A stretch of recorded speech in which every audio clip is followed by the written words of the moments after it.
Welcome to this explainer. Today, we're going to speed run over 2,000 years of history.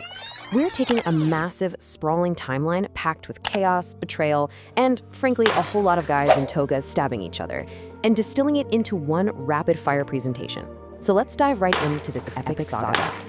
Okay, here is our roadmap for the journey. We've got 1, the mythical kingdom; 2, the Republic's villain arc; 3, rise of the emperors; 4, cracks in the Golden Age; and 5, division and the fall. Let's kick things off with Section 1, the mythical kingdom. Our story actually starts in 771 BC, with what is basically an ancient soap opera. We're talking overthrown kings, a pregnancy conveniently blamed on the god of war, Mars, and twin boys, Romulus and Remus, raised by a literal wolf. I mean, you can't make this stuff up. But the founding of Rome was at its core just a really petty sibling squabble over real estate. The twins grew up ridiculously strong on wolf milk, overthrew their evil uncle, and decided to build their own city. The problem? They couldn't agree on which hill to build it on. So they held a bird counting contest. Romulus claimed he saw 12 birds, Remus saw 6. Remus accused his brother of cheating, ruthlessly mocked the tiny wall Romulus was building, and then just jumped right over it. Romulus responded by straight up murdering Remus. And boom, just like that, the Roman kingdom was born. So Romulus sets up his new settlement, and he declares it an asylum city. Naturally, this attracted a completely absurd crowd. We're talking runaway slaves, debt dodgers, exiles, guys who stole goats, criminals, basically society's outcasts. But there was a glaring issue. There were exactly 0 women. To solve this catastrophic gender imbalance, Romulus threw a massive party, invited their neighbors, the Sabines, and executed what was essentially an 8th century BC Tinder kidnapping event. It sounds wild, but the Sabine women actually ended up stopping the ensuing war, told everyone to just merge their kingdoms, and, well, they did. From there, Rome cycled through an incredibly eclectic mix of 7 kings.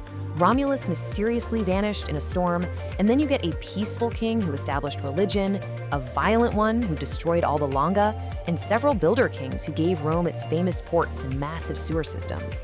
But that final 7th king, he was such a sinister, cruel tyrant that the people finally just snapped. They expelled him from the city and made a solemn vow to never, ever have a king again. Which brings us to Section 2, the Republic's villain arc. To replace those kings, Romans started electing 2 squabbling consuls. But their true villain origin story kicked off when the Gauls casually invaded, looted Rome, and demanded a massive ransom. This trauma absolutely scarred the Romans and sparked an intense, aggressive militarization. They started conquering literally everything in sight, eventually clashing with their biggest rival, Carthage.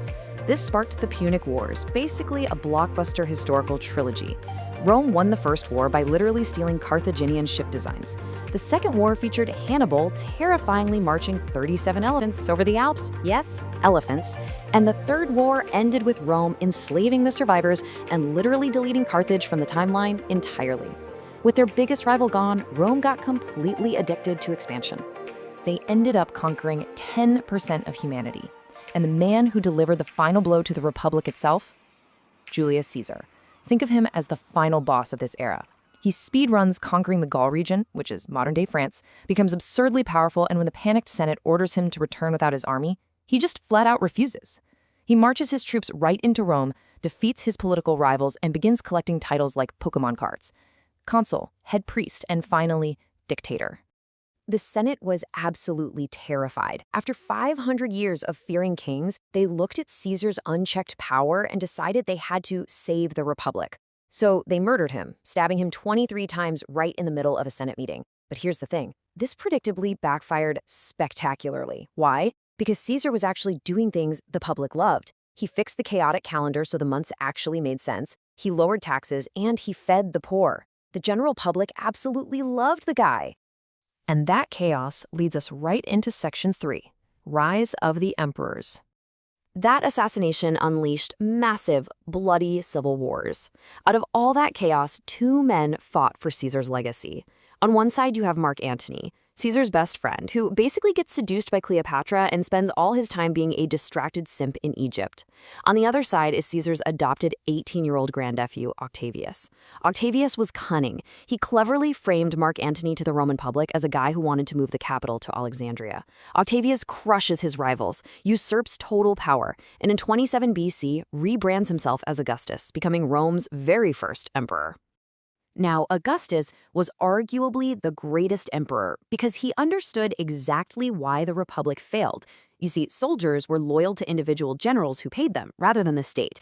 So he instituted some absolutely brilliant reforms. He created a professional, standing force with 20-year enlistments, standardized state pay, and government-provided retirement land.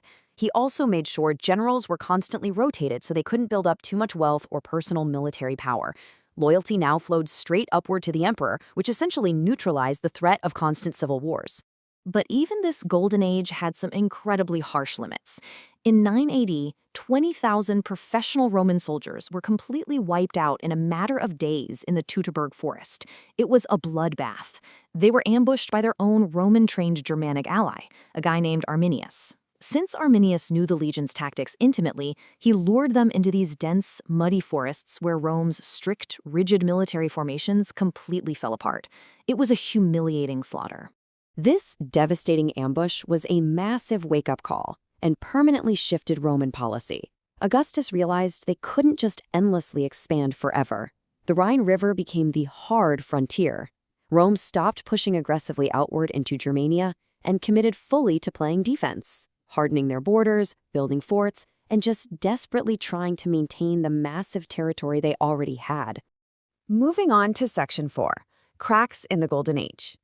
While life inside the empire seemed great, paved roads, aqueducts, and relative stability for your average citizen, the political core back in Rome was secretly rotting from the inside out. And a lot of this was driven by the rise of the Praetorian Guard. Originally, Augustus set them up as a heavily armed, elite protective unit stationed directly in Rome, but they rapidly evolved into something much more dangerous. When the highly introverted Emperor Tiberius decided he hated public life and went to live on the island of Capri, the Praetorian Guard commander happily filled that massive power vacuum.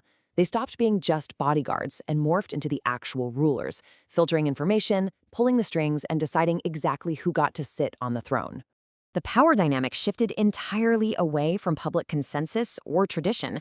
The Praetorian Guard literally killed Emperor Caligula when he got too cocky and instantly installed his uncle Claudius in his place. Later on, the infamous Emperor Nero lost the Guard's support after mismanaging the empire and burning half of Rome, which led to his suicide. This whole mess culminated in the incredibly chaotic year of the Four Emperors in 69 AD. Military legions across the entire empire just started backing their own generals, proving once and for all that whoever controlled the army controlled Rome. By the time we hit the 3rd century, the empire had essentially become a massive, burning dumpster fire. It was an era of weekly emperor changes where rulers dropped dead like flies, mostly by assassination. The empire was fighting simultaneous Germanic invasions in the west and Persian attacks in the east. Throw in some massive plagues tearing through the cities and hyperinflation completely destroying the economy, and the entire Roman state was teetering on the absolute brink of fracturing forever. Which brings us to our final chapter, Section 5, Division and the Fall. To survive the immense pressure of that 3rd century crisis, the empire had to finally accept a really hard truth. It was simply too big, too complex, and way too unstable to be ruled by one man from one city. So they underwent their most radical structural shift yet. The empire was chopped into 4 distinct zones under a system called the Tetrarchy, with rulers living in border cities. They literally left the city of Rome behind. Predictably, this devolved into a massive battle royale, which was eventually won by Constantine. Constantine looked at the map, realized the future was in the east, and in 330 AD, packed up and moved the capital to the highly defensible, incredibly wealthy city of Constantinople. Oh, and he also officially legalized Christianity while he was at it. After the empire officially split in 395 AD, a stark, dramatic contrast developed. The Western Roman Empire was basically left behind. It became a struggling, underfunded Latin-speaking ghost province. Meanwhile, all the wealth, the brilliant intellectuals, and the core administration migrated to the eastern, Greek-speaking half of the empire. This wildly wealthy, eastern half is what modern historians now refer to as the Byzantine Empire. The final death blow for that struggling western half wasn't exactly what you'd expect. It was triggered by an unprecedented migration crisis. In the late 4th century, the fearsome Huns exploded out of the Eurasian steppe, pushing entire nations, like the Goths, right to the Roman borders, seeking asylum. Rome let them in, but corrupt Roman officials starved and exploited these refugees so badly that they revolted. It sparked a horrific domino effect. The Goths completely destroyed a Roman army in 378 AD. Then, the Visigoths historically sacked the city of Rome itself in 410 AD, and the Vandals sacked it again in 455 AD. So it wasn't some epic, glorious final battle that ended the Western Roman Empire. Honestly, it was just a depressing, slow-motion administrative collapse. They lost North Africa to the Vandals, which meant they lost their main source of grain and tax revenue. Without taxes, they couldn't pay the soldiers, and without soldiers, they simply had no power. Finally, in 476 AD, the last Western emperor, ironically named Romulus Augustulus, was just simply and politely asked to step down by his Germanic commander. And just like that, the West quietly crumbled into dust. But we have to end on this truly fascinating final thought. Did the Roman Empire really fall in 476 AD? Because while the western half completely collapsed, that wealthy Greek-speaking Eastern Byzantine Empire, it survived for an astonishing 1,000 more years, fighting off invasions until the city of Constantinople finally fell in 1453. It leaves us with an incredible question to ponder. How much of Rome never truly died, but simply evolved into something else entirely? Thank you for joining me on this explainer. I really hope you found this speedrun as fascinating as I did. Keep questioning the history you think you know.